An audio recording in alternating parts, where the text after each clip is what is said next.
or Yeah, that was at rehab. yeah. So what were the exercises, or was it just talking that helped you? It was a mix. It was a group setting. Like, it started out with someone mostly explaining the biological mechanisms of burnout, like what happens in your body when you're burnt out. So it was a lot of talking about cortisol, adrenaline, all the stress hormones. Yeah.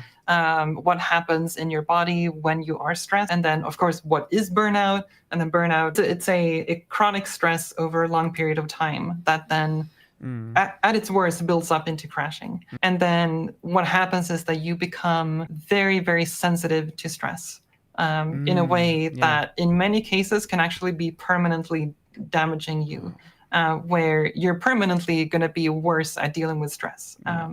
Which is terrifying, because I don't know, anything permanent negative in my brain is like my worst nightmare, and I would hate to have anything like that.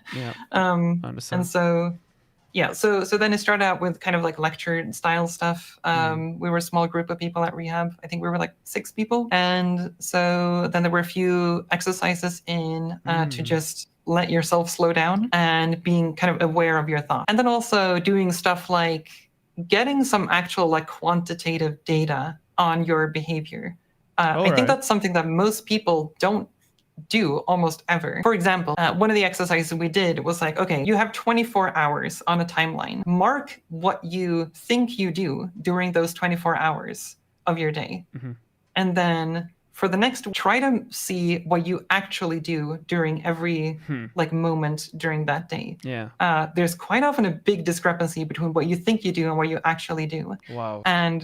And one of the things that really clearly illustrated for me was that I work all the time.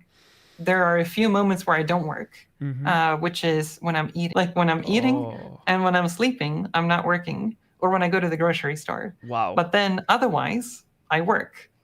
Because again, my center of gravity is my project. And again, because I turned all of my hobbies into my job, I don't really have a hobby outside of the stuff that I do, because, as a content creator, it's like anything can be content. It's like, oh, I want to play a video game. Actually, maybe I can stream while I play that video game to make it